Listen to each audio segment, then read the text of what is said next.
Awareness television के मुअज़्ज़िज़ दोस्तों, आप तमाम देखने और सुनने वालों को अस्सलाम वालेकुम।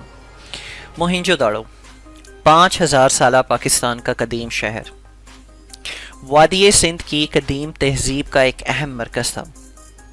ये लड़काना से 20 किलोमीटर दूर और सखर से 80 किलोमीटर जनूब मगरिब में वाक़या है।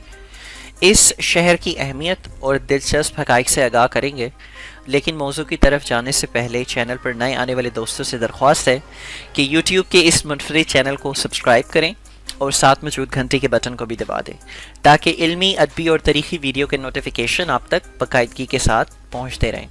आए चलकर मौजू का आगाज़ करते हैं। 1921 का वाक़या है कि राय बहादुर दरियाम सोहनी नामी बंदे ने हड़प्पा के मुकाम पर कदीम तहजीब के चंद आसार देखे।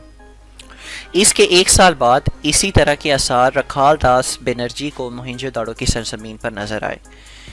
इसकी इत्तला हिंदुस्तान के महकमा आसार कदीमा को दी गई, तो महकमा आसार कदीमा के director general sir John Marshall ने तजस्सुस और दिलचस्पी के बाइस इन दोनों मुकामात की तरफ तवज्जो दी और महकमा आसार कदीमा के तहत खुदाई का काम शुरू किया गया, लेकिन ये खुदाई का काम मुकम्मल ना हो सका। जदीद तहकीकात की रोशनी में अब तक जो मालूमात हासिल हुई हैं, इनसे मालूम होता है कि तकरीबन 2500 साल कबल मसीह वादी सिंध की एक अजीम तहजीब व तमद्दन का गहवारा थी।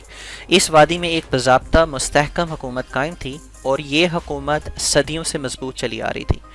तब मोहिंजोदाड़ो बहुत अहमियत का हामिल शहर था और इसको सिंध के दारुल खिलाफा की हैसियत हासिल थी। वादी सिंध की तहजीब के बेनकाबी और तशरी यकीनन 20वीं सदी के एक अजीम तरीन वाक़या है, क्योंकि इस तहजीब की वसअत और मानूइयत को 1922 में मोहिंजोदाड़ो की खुदाई से कबल समझा ही न जा सका था। इस मुहिम से तारीख़ के हज़ारों सरबस्ता राजों से पर्दा उठा। इन पुरस्रा राजों के अफशा होने से कबल हिंदुओं के मुक़द्दस किताबों, तारीख़ के कदीम रिवायात, गैर मुल्की सियाहों के तस्करों के मुताबिक अराइयों की आमद से कबल यही समझा जाता रहा है कि बरसगीर में वहशी और गैर मुतमद्दिन लोग आबाद थे। इनका कोई मजहब ना था, ना तहजीब। ये लोग सयाह फाम थे, इनकी नाक चपटी थी जो चेहरे पर ना होने के बराबर थी। इनको अराया कौम ने हमला आवर होकर अपना गुलाम बना लिया, लेकिन मोहिंजोदाड़ो की खुदाई के बाद ये सब बातें गलत साबित होती मालूम हुई। हकीकत ये है कि अराया कौम का हमला ज़रूर हुआ, लेकिन यहाँ के लोग तहजीब याफ्ता थे। पर इस हमले से पहले वादी सिंध का अमीर तबका दौलत की फरावानी की वजह से ऐशो अशरत में पड़ा हुआ था और जुर्रत व बहादुरी का जज्बा मफकूद हो चुका था।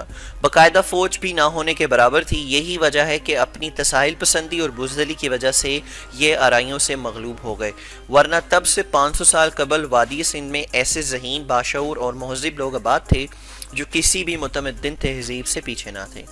आज की वीडियो में बस इतना ही। मज़ीद आप लोगों से सवाल है कि आपको हमारी वीडियो कैसी लगी। अपनी कीमती राय का इज़हार कमेंट सेक्शन में ज़रूर कीजिएगा और सब्सक्राइब करना मत भूलिएगा, ताकि वीडियो के तसलसल को बरकरार रखा जा सके। अपना ढेर सारा ख्याल रखिएगा। अल्लाह ने